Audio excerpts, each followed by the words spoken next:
Kabahagi mo, radyo ng Pilipino. Nasaan ka man sa Pilipinas, nasaan ka man sa mundo, kung ikaw ay Pilipino, ito ang radyo mo. Radyo ng Pilipino. Mga balitang mahalaga sa syudad man o probinsya, aming tututukan. Walang mintis, walang kulang. Umaga, hapon at gabi, impormasyon sa iyo'y ihahatid, kabahagi. Kung ikaw ay Pilipino, ito ang radyo mo. RPMG. Radio Filipino Media Group. Kabahagi mo. Radyo ng Pilipino. Radyo ng Pilipino. RPMG.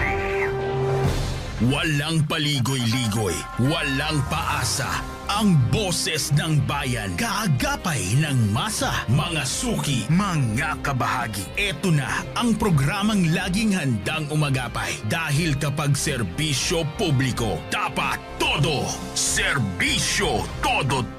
Serbisyo, todo.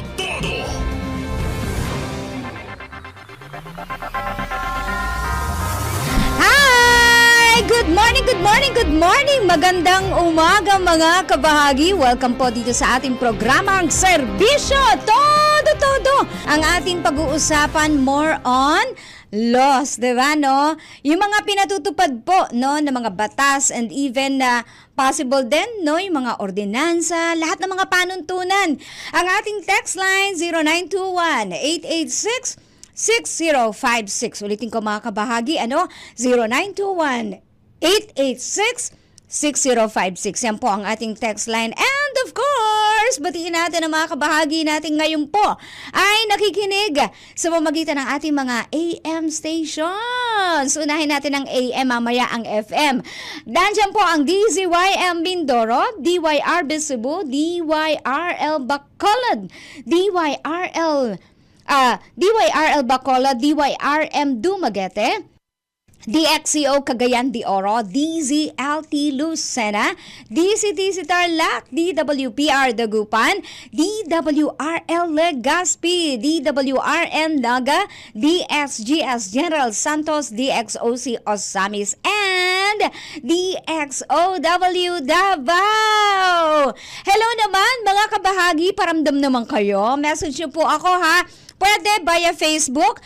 Ang ating pong Facebook, Radio Pilipino, i-message nyo na po kami dyan kung gusto nyo pong magparamdam, magkomento, mag-suggest ng mga topics. Yan, pwede po Andyan po si kabahaging Ango na sumisilip-silip po, no, sa ating Facebook Messenger. Pwede rin po habang kayo nanonood, dahil live nga po tayo sa Facebook. Habang kayo po ay nanonood, pwede nyo pong i-type dyan ang inyo pong mga mensahe. Okay, dun sa mga kabahagi natin na kung ayaw nyo po sa Facebook, pwede rin sa YouTube. Yan yung primary na choice ni Uno Maki, sa YouTube daw. Mas mabilis. Ganun ba yon? Okay, so hindi pa ho nakakapag-subscribe, hanapin nyo po ang Radio Filipino Media Group. And like, share, and subscribe din po. Gayun din sa Facebook mga kabahagi. Like, share, and follow. Hello na muna sa mga kabahagi natin sa 1FM stations natin sa iba't ibang probinsya din. Andiyan ang 96.1 FM Tarlac, 98.3 1 FM Lucena, 98.3 1 FM Legazpi. I'm sorry, it's 88. Ayan, oo. Magkaiba sila. 98.3 is yung Lucena and 88.3 ang ating Legazpi. 92.1 FM Mindoro, 95.1 FM Palawan, 96.7 1 FM Tacloban, 95.9 1 FM Butuan, 96.1 FM Surigao, at ang mga nakikinig sa atin via Baler 1 FM, Baler natin is 99.3. Hello din sa inyo mga kabahagi. Message na po kayo ha. I understand ang ating mga provincial stations, they have their own Facebook na nag-share din po kani-kanya noon ang page yung ating video ngayon. So, i-message niyo po kami ha, para alam namin ang inyo po mga kalagayan, kung kamusta naman kayo mga kabahagi, and hopefully okay na okay po kayong lahat. Okay? Serbisyo todo. Bunsod ng mga alegasyong ipinupukol ng isang city mayor laban sa mga miyembro ng Kamara de Representantes, hindi na nagpatumpik-tumpik si Leyte Port District Representative Richard Gomez matapos itong batikusin ang naturang alkalde dahil sa ginagawa nitong pang-iintriga laban sa mga kongresista. Para kay Gomez, mistulang nagsasar gaping lamang umano ang city mayor dahil maaaring ito ay nagsisintimiento sapagkat nakakapaghatid ng mas maraming proyekto at programa ang kanilang kongresista sa kanilang distrito o sa kanyang distrito kaysa sa kanilang lungsod.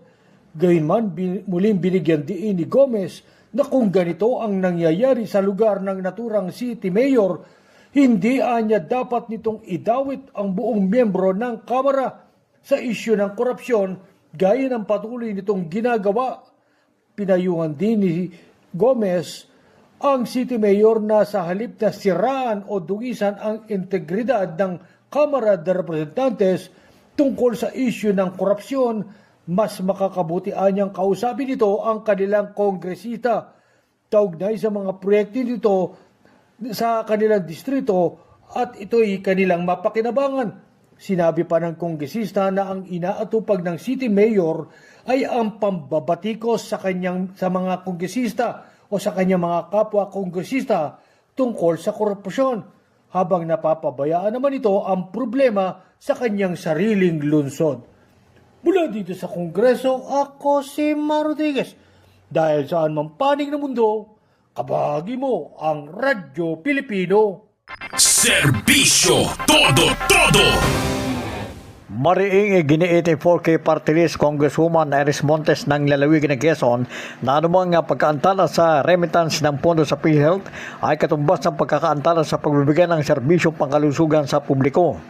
Sa isinagawang budget briefing tungkol sa sources of financing, expenditures, level at budget proposal, kinuwestiyon ni Montes ang kalagayan ng remittance ng Philippine Charity Sweepstakes Office o PCSO sa tanggapan ng PhilHealth alinsunod sa Republic Act No. 11223 o Universal Healthcare Act.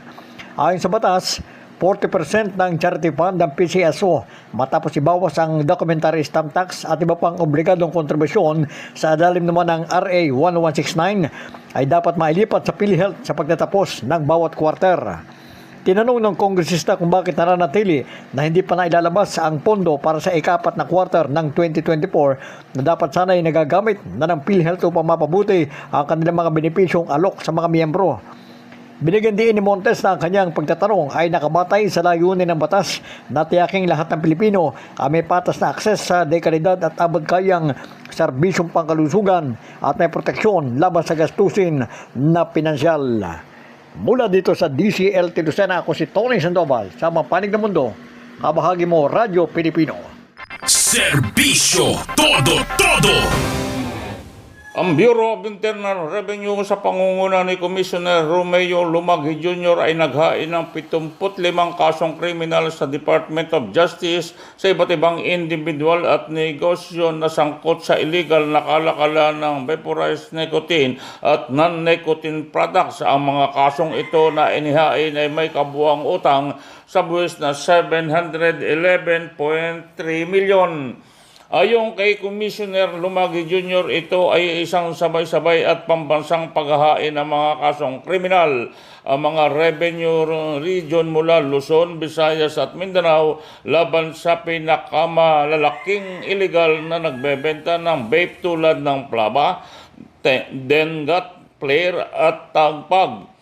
Sinagawa ang sabay-sabay na paghahain ng Bureau of Internal Revenue National at Regional Offices sa buong bansa bilang bahagi ng walang tigil na kampanya ng ahensya laban sa tax evasion at ng kanilang layunin na matiyak ang pagsunod ng lahat ng establishment na kasali sa kalakalan ng vape. Sa mga raid at inspeksyon na diskubre ang malawakang bentahan ng mga vape na hindi nabuwisan, kabilang na ang mga walang kaukulang internal revenue stamp at tamang rehistrasyon sa BIR. Dahil dito, nasamsam at nakumpiska ang malaking dami ng mga illegal na produktong vape. Saklaw ng mga kasong kriminal ang iba't ibang paglabag ng tax code, kabilang ang tax evasion, illegal na mga produktong sakop ng excise tax at hindi paghahain ng excise tax return. Ang mga kasong ito ay isinampal laban sa mga may-ari ng negosyo at mga nagtataglay ng mga vape na hindi nabuwisan o hindi nakarehistro.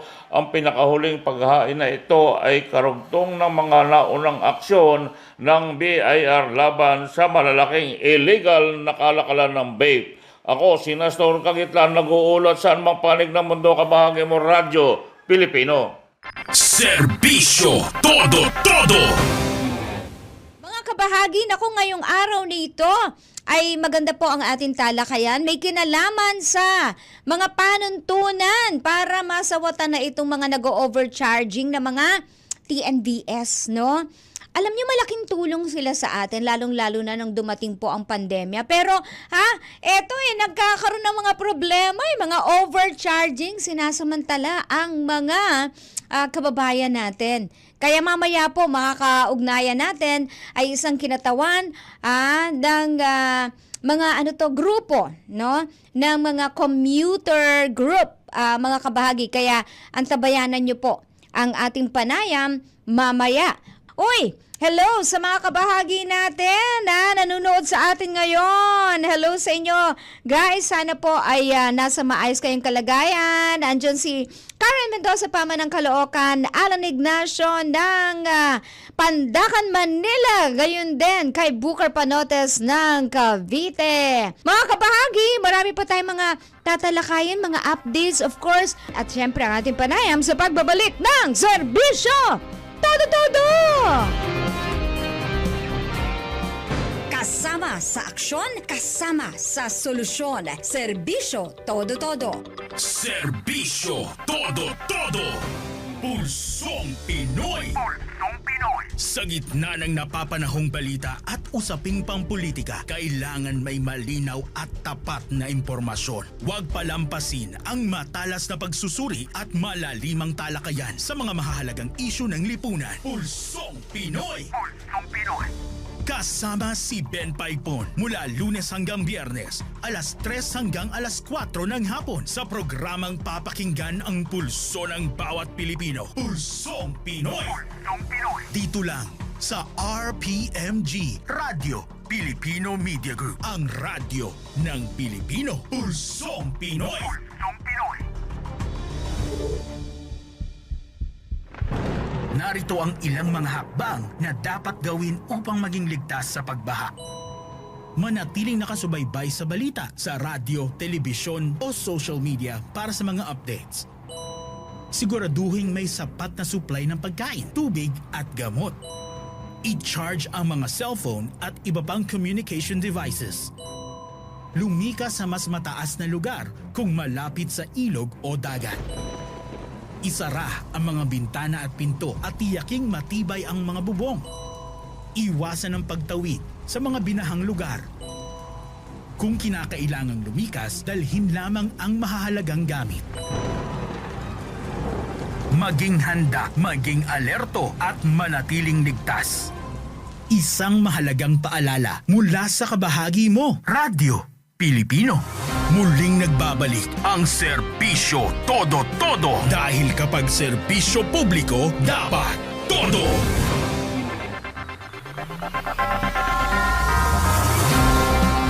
Okay, mga kabahagi, muli po nagbabalik ang inyong lingkod, Met Sanding Minion. Hello sa mga late tuners natin. And habang ako'y naka-break, nakita ko, naka-view si paring Don Verano, ang magiting na artist natin. Ako, magaling magano to magpinta, mga kabahagi. Also kay Angelo Redaha, sabi niya, Juicy Tuesday, tanghalian Ate Met Minion, ang kapartner natin ito from Malolos, Bulacan. Of course, gumabati ng magandang umaga sa inyo si Miss Ango. Eto, mga kabahagi, may marami na mga pinadalang mensahe dito, mga sumbong kaugnay sa mga TNVS na nag-overcharging, mga kabahagi. Nako, magandang-maganda itong topic natin. So, mamaya po ang tabayanan nyo, ha? Pag-uusapan natin mga overcharging, no? Yung mga refund policies, talaga ba? Makakapagpa-refund ba? Ano mga legal remedies kapag sobra ang singil? Nako naman. Na itong mga mananamantala, di ba, no? Mamaya po, mga kabahagi, makakasama natin si Attorney Ariel Inton, founder and president po ng Lawyers for Commuter Safety and Protection. Maganda ho na kayo mismo malaman ninyo ano ang karapatan nyo bilang mga mananakay. Mananakay kasi mahirap yung lalo na itong panahon na ito, mga kabahagi, na masama ang panahon, 'di ba, no? Sinasamantala nila, lalo na pagka matindi ang buhos ng ulan, ay kailangan nito ng kailangan nitong sumakay sa mga taxi, 'di ba? Hindi ito maglalakad, hindi ito magtsatsaga maglakad. Yun ang doon. Wag naman, please. Lalong-lalo na kung ito yung naririnig natin sa NAIA, hindi naman lahat ng mga nandyan mga turista. Hindi lahat yan mga bagong dating. Yung iba dyan, paalis pa lang po, galing din sa utang. Kaya please, huwag ninyong samantalahin. By the way, batiin natin si Mr. Aman Lumibaw. Good morning po. Hello. Gayon din kay Mr. Roland Tanseco, nanonood sa atin ngayon. And again, sa Pamilya Verano. Andyan si Paring Donna at ang buong pamilya. Naku, pamilya po ito ng mga magagaling gumuhit, ha? Oo, hello. Thank you for always watching the program. Mga kabahagi, ang ating pong text line, if ever may question po kayo sa ating guest for today, Attorney Ariel Inton, founder and president po ng Lawyers for Commuter Safety and Protection. Mag-text na po kayo. Ang ating text line, 0921-886-6056. Ayun. Even yung mga comment, if ever may mga komento kayo, meron kayong mga gustong i-share na experience, ha? May kinalaman po sa ating topic for today, i-message nyo na po kami. Mga kabahagi, magbabalik agad ang Serbisyo Todo-Todo! Sa problema mo, may karamay ka. Serbisyo Todo-Todo. Serbisyo Todo-Todo. Mga balitang mahalaga sa syudad man o probinsya, aming tututukan. Umaga, hapon at gabi, impormasyon sa iyo'y ihahatid, kabahagi. Kung ikaw ay Pilipino, ito ang radyo mo.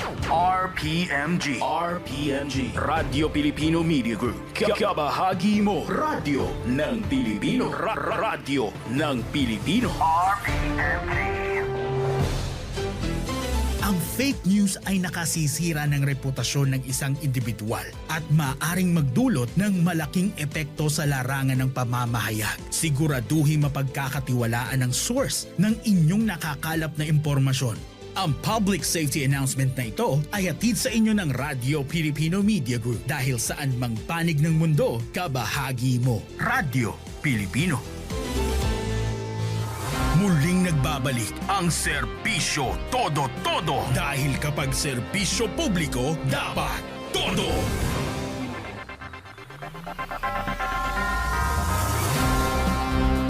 Hello again sa mga kabahagi natin na nanonood sa atin ngayon, hindi lang po sa Metro Manila, hindi lang sa mga probinsya, gayon din sa ibayong dagat. Magandang araw po sa inyong lahat. Alam niyo mga kabahagi, just recently may lumabas po ang balita kaugnay sa 11 TNVS, na ito po ay sinuspinde ng Land Transportation Office, mga kabahagi, dahil po sa ginawa, no, nabisto na, kumbaga, parang bahagi na po ng sistema. Actually, matagal na po ito, ha. Diyan sa NAIA, kung saan sumisingil sila ng 200 to 700 pesos mula NAIA 1 to NAIA 3 or vice versa. Which is napakaikli lang naman po kung tutuusin, parang 6 kilometers ang tinatakbo, ha? At maganda po na ngayon ay naging mahigpit po ang ating pamahalaan sa pamumuno ni DOTR Secretary Vince Dizon. Talagang mahigpit ang niya rito, ha? Nga tulong-tulong na ang LTO, gayon din ang LTFRB. Okay. At ngayon, tiyempong-tiyempo dahil nasa ating pong komunikasyon si Attorney Ariel Inton. Siya po ang founder and president ng Lawyers for Commuter Safety and Protection. Pag-usapan natin itong overcharging at mga refund policies na ito. Attorney, unang-una po magandang araw po sa inyo and welcome po sa ating programang Serbisyo Todo-Todo, Attorney. Magandang araw po sa inyo. Magandang araw sa ating mga taga-subaybay. Okay, Attorney, ito naging mainit ang issue ngayon na dun sa mga TNVS o itong mga taxi, ha? Na sabi nga sobrang maningil. Yung napapansin sa ngayon ng ating pamahalaan, itong mga nasa NAIA area dahil sa umusbong na reklamo laban sa isang driver. Pero Attorney, napansin ko, hindi lang naman sa NAIA, gayon din sa iba't ibang lugar, parang kalakaran na ito ng mga TNVS. Attorney, ano pong masasabi niyo tungkol dito? Well, una, himayin natin kung sino yung nag-overcharge. Kapag ang nag-overcharge ay isang TNVS, ang TNVS ay supposed to be, yan ay naka-onboard sa isang app ng isang transport network company. So kapag ikaw ay nag-book, you would know kung magkano yung dapat mong bayaran sa trip mo. Ngayon, since the passenger knows how much to pay or binayaran na niya kaagad yun through a G-wallet or credit card, no? Then, ang magiging ang maaring magkaroon ng overcharge yan is in excess of what was already paid, what was already charged by the TNC. Yes, oo. And So yun, dun magkakaroon ng overcharge. Kunyari, ako yung driver, sir, ma'am, pwede po bang ang dagdagan po natin itong nasa metro? No, hindi metros, TNC. Yes, yung nasa Dun sa- system. Nasa system. That will be overcharging. Yeah, oo. So yun nga po, ganun din yung ibang, lalo na yung ngayon panahon na ito na umuulan. Sasabihin na napakahirap po ng biyahe, medyo matatagalan, Yun ang mga ano ganyan. to. Ngayon, mapapansin nyo, no? Let's talk about TNVS muna. Pagka umuulan, pagka rush hour, umuulan, may baha, napakahirap mag-book niyan. So, kapag mahirap ng book, dyan na pumapasok yung search. No? Of course, there's already a search. May ano niyan. Actually, we filed a case then tungkol dyan, but wala pang decision doon na kailan ba dapat mag-search ang isang TNVS. No? Opo. So, doon, kung ang sinasabi nating overcharging ay galing dun sa driver, then hindi yon app-based, no? Sa TNVS. Pero paano kung nag-overcharge yung TNC mismo because ang kanilang they did not follow the fare matrix of TNVS. So that's another story. No? So either way, overcharging pa rin yun ng pasahero. Tama Now po. let's go to taxi. Sa taxi, mas simple. Metro gagamitin mo at kapag lumampas sa metro yung singil mo, you're overcharging your passenger. However, No? May mga driver na, sir, traffic po kasi, ganyan, baka pwede pong dagdagan, yung ganon. Mm-mm. Is he technically overcharging the passenger? Ah, kumbaga parang dinagdagan kumbaga nandun sa metro, dadagdagan, hihingi siya ng dagdag na Ganon. additional charge.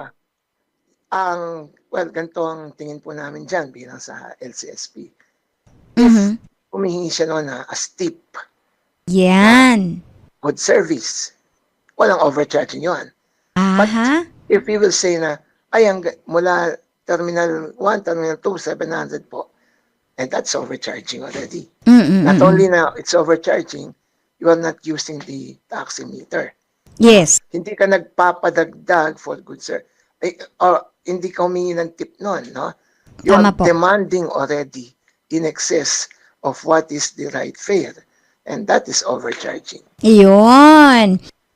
Yung dati na, actually, ito dati ng kalakaran yan, attorney, di ba?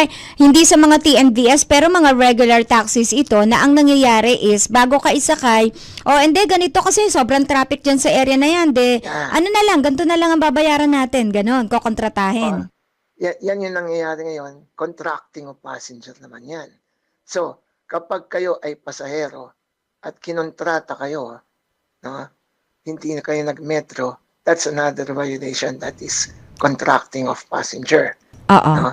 So, when you contract a passenger, naturally, it will go beyond yun talagang talagang fare. So, you are contracting and at the same time overcharging. Po. Oo. Dalawang violation yan. Minsan, kumakagat na lang yung ating mga riding public, lalo na pag mahirap talagang sumakay. Correct. Di ba, no? Apo, totoo po yan. Pinapatulan na lang po ng pasahero dahil sa hirap sumakay. Oo. Pero, So, ano remedy nila? mm-mm. The remedy is kunan yun plate number ng taxi, the body, the driver's name, etc.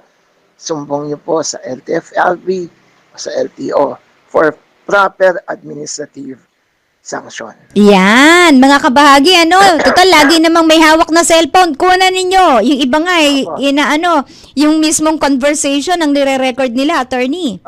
Kaya, yun katulad ng nangyari a few months back, nag-viral yung sa taxi driver. And so happened na lalong lumaki yung issue, nasangkot yung mga ibang airport police. Yes. Sila overcharge. So, I think it is being investigated by the management of the airport. So, it did help a lot. Nakatulong po yun. Na ngayon, bakit minsan, if I may go further, ma? Yes po, go ahead po. Bakit yung driver, minsan lakas ang loob mag-overcharge. Okay.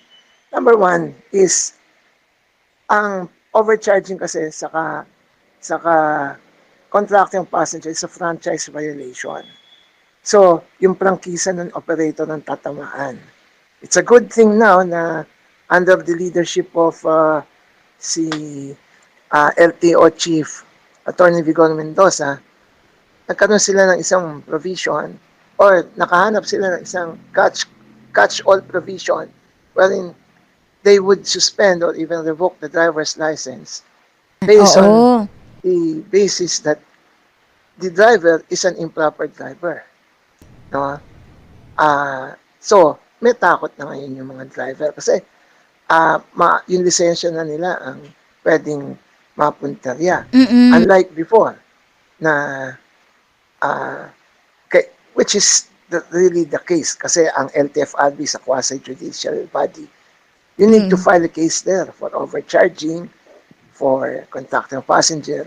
Unlike sa LTO, antimano, pwede nilang isuspend yung lisensya. Tama. Preventively suspended. Yes. Ayun, So, ang ngayon doon is, dapat lang talaga ang ating pakiusap sa mga driver, mag-ingat po tayo at mas maganda, doon lang po tayo kung ano yung legal na pamasahe. Kung sakaling, sabihin natin, talagang gusto nyo talagang naman magiging talo kayo kapag ka traffic, rush hour, baha. Mm-mm. Passengers understand that. Naunawa ng mga pasahero yun. No? Pero I know somebody na who takes the taxi and talagang ready siya magbigay ng tip kasi naawa nga siya. So, ang ano doon is, it's better for our PUV drivers to follow ano yung fare matrix ng ating pong mga public transport. Ayun, totoo, no? Pag nakita naman talaga na ginawa mo, nag-effort ng matindi yung driver para maihatid sa tamang oras, na mabilis, at hindi siya, magkukusa, no? Yung pasahero, di ba, attorney? Opo. At kung hindi man lang, sabihin natin talagang grabe kakuriputan. Wala tayong magagawa. Ang fare matrix po ang dapat natin sundin. Yes, okay. May question dito, attorney, from Brennan Domingo. Paano kung rush hour o umuulan at ayaw magsakay ng taxi driver dahil iba daw ang daan nila? Ano po bang gagawin doon? Napakadami po hanggang ngayon ng ganyang taxi driver. Oo, tatanungin muna, attorney, kung saan po ba kayo? Tapos pa-boundary na ako dito na ako sa kabilang to Pagka ganyan po ang kaso, attorney. Well, dati, decades back, hindi naman ako ganun katanda, but I remember, pagsakay mo ng taxi, pag nakaupo ka sa mo lang sasabihin sa taxi driver, saan yung destination mo? Ngayon, hindi. Bago ka isakay, tinatanong ka kagad, saan ba punta ninyo? Diba? At kapag there are a lot of excuses already na, ay pasensya na po, carbine na ako. Kaya pasensya na po, masyado na traffic doon. So, ganito po yan. Yan ay tinatawag na refusal to convey passengers. Yan. Yeah. A taxi driver will refuse to kasi for public use ka nga Ngayon, pagka nag-refuse ka ng pasahero without justifiable reasons, that is a violation ng ng refusal to convey passengers. Franchise violation din yon. At the same time, as I said, nahihila yun sa improper driver ng LTO, which case the license can be suspended or revoked. Bahala LTO doon. But what if talaga naman totoo na pauwi na siya or what? Yan. So, yun doon. That is where due process comes in. Kaya sa LTFRB, pinapatawag po yun na bakit hindi mo sinakay ito? Kasi po, carbine na po ako noon Isang oras na lang po, pauwi na po ako yan. So, yun yung mga reason. So, it's really a case-to-case basis, mahirap. Pero, syempre, pasahero ka, you will feel slighted there. Lalo na kung gusto mo na talagang makasakay. Kaya, again, you have your cellphone, kunan mo. And Yes. let's see, ano yung reason na talaga. However, meron ako I hope you don't mind, ma'am. Yes po. This is something important. Sa taxi, malimit ang mga pasahero ng taxi does not read what is in the body of the taxi. Okay. Ang taxi po may sariling rota. Yes. Example, Quezon City to any point in Metro Manila. Ang tawag dyan ay NCR taxi. Yes po. Meron din naman Quezon City to any point of Luzon. Quezon City to any point. And in other words, yun yung rota. Ngayon, nangyayari po ito, ma'am, na, kunyari, ang siya ay Quezon City to any point in Metro Manila lang. Pinara, nagpapatid sa Antipolo. Yan, Antipolo Cavite, is mga already- ganyan. Antipolo is not Metro Manila. Cavite is not Metro Manila. However, 1970s pa yan. Ngayon Mega Manila na. Yan. Yung Antipolo is just a few blocks from Marikina. Tama or po. even Pasig. Cavite, isang katok lang dyan. Nasa Las Piñas ka na or Paranaque.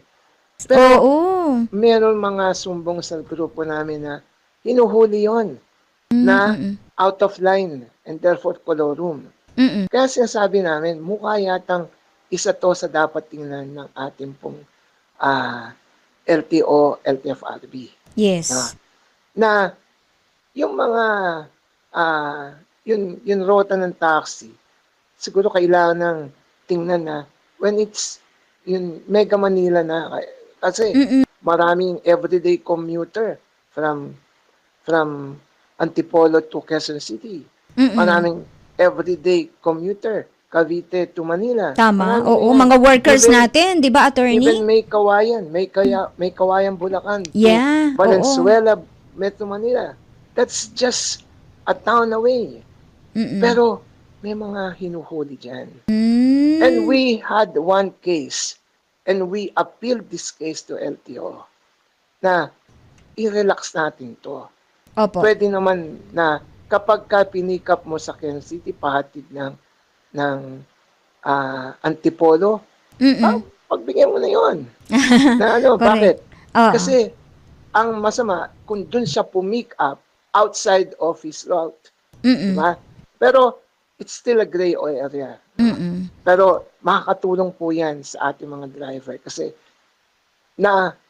na-expand yung maari nila maisakay. Yes. No? At the same time, sa pasahero, nawawala yung ganong reason ng mga taxi na, ay ma'am, pasensya ho kayo, Metro Manila lang po ako. Hindi nakasakop ng nasa- ruta ko 'yan. Na Oo. ganun. Oo. Oo. Yes So, po.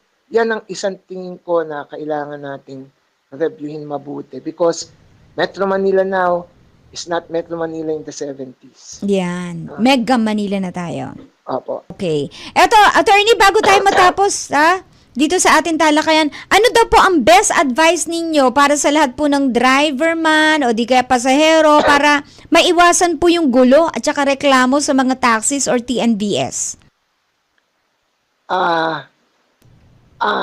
Ano pong gulo? Yung tungkol sa pamasahe? Kasi kung sa pasahe, Yes po. the best advice is follow the fare matrix of LTFRB. Ngayon, pero kung sa mga ibang para naman, keep your cool. Yan. Drive cool, keep your cool. We should always be tidy. Yan. Na maayos tayo. Kasi marangal yun magmaneho ka ng public transport eh. Kaya dapat marangal yung itsura natin. Hindi naman yung mag-coat and tie ka na katulad sa ibang bansa.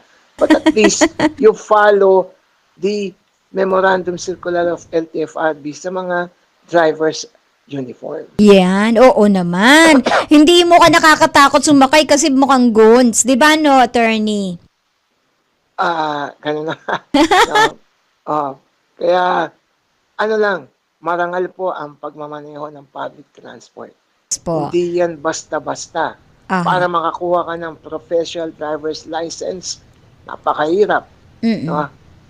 Para Yes po. ikaw ay pagkatiwalaan na humawak ng manibela ng public transport, napakadami mo dapat pagdaanan to ensure safety sa mga passengers. Yun. Kaya pangalagaan po natin yan. Sana marinig ho yan ang lahat ng mga driver ng public transport kabilang ng mga taxis and TNVS. Attorney, thank you very much po sa oras na binigay niyo po dito sa ating programa. Hope to have you again sa mga Anytime, susunod na ma'am. araw. Anytime. Good luck po. Salamat po. Okay, so yung mga kabahagi, si Attorney Ariel Inton, founder and president ng Lawyers for Commuter Safety and Protection. Mga kabahagi, magpo-pause for a break ang serbisyo todo-todo!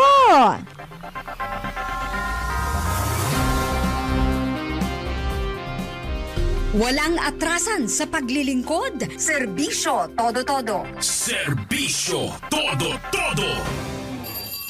Isang oras ng talino, kaalaman at kasaysayan tuwing Sabado ng umaga. Sasahim papawid na Professor on Air. Professor on Air.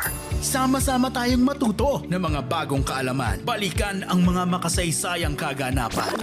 Professor on Air. Professor on Air. Talino, kaalaman at kasaysayan for everyone. Professor on Air. Professor on Air. Kasama si Professor Willie Perez. Professor Willie Perez. Tuwing Sabado, alas 10 ng umaga. Dito lang sa RPMG, Radio Filipino Media Group. Ang radyo ng Pilipino. Ang wastong paggamit ng kuryente ay hindi lamang nakatutulong makatipid sa gastos, kundi tumutulong din sa pangangalaga ng ating kalikasan. Sundin ang mga simpleng paraan upang makatulong sa energy conservation. Una, gumamit ng LED bulbs dahil mas matipid ito sa kuryente kumpara sa ordinaryong bombilya. Pangalawa, iwasan ng standby mode at i-unplug ang appliances kapag hindi ginagamit upang maiwasan ang patuloy na pagkonsumo ng kuryente. Pangatlo, iwasan ang madalas na pagbukas at pagsara ng refrigerator upang hindi masayang ang lamig at lumakas ang konsumo ng kuryente. Pang-apat, gamitin ng wasto ang aircon at electric fan sa pamamagitan ng pagtatakda ng tamang temperatura at pagpapanatili ng maayos na bentilasyon. Laging tandaan, maging responsable sa paggamit ng kuryente para sa mas maliwanag at maunlad na kinabukasan. Isang mahalagang paalala mula sa kabahagi mo, Radyo Pilipino. Muling nagbabalik ang serbisyo todo-todo. Dahil kapag serbisyo publiko, dapat todo!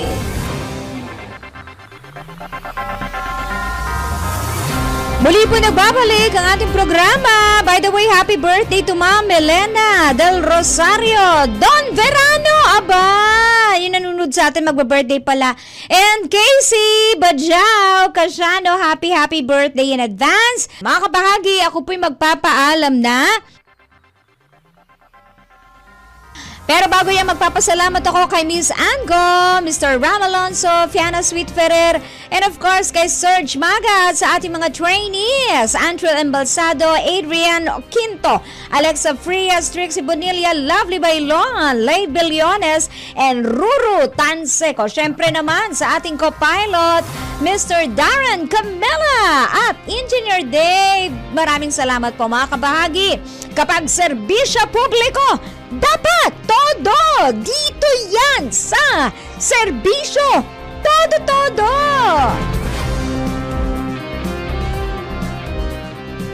Serbisyo todo-todo. Sa bawat problema, may sagot. Sa bawat tanong, may serbisyong handang sumagot. Kaya araw-araw, samahan niyo kami dito sa Serbisyo Todo-Todo. Muling tunghayan, Lunes hanggang Biyernes, alas 11 ng umaga hanggang alas 12 ng tanghali. Kasama si Met Mignon sa programang handang makinig, umalalay at maglingkod. Serbisyo Todo-Todo. Serbisyo Todo-Todo. Dito lang sa 1FM at Radyo Pilipino. Kabahagi mo, radyo ng Pilipino. Nasaan ka man sa Pilipinas, nasaan ka man sa mundo, kung ikaw ay Pilipino, ito ang radyo mo. Radyo ng Pilipino. Mga balitang mahalaga sa syudad man o probinsya, aming tututuhan. Walang mintis, walang kulang. Umaga, hapon at gabi, impormasyon sa iyo'y ihahatid, kabahagi. Kung ikaw ay Pilipino, ito ang radyo mo. RPMG. RPMG. Radyo Filipino Media Group. Kabahagi mo. Radyo ng Pilipino. Radyo ng Pilipino. RPMG.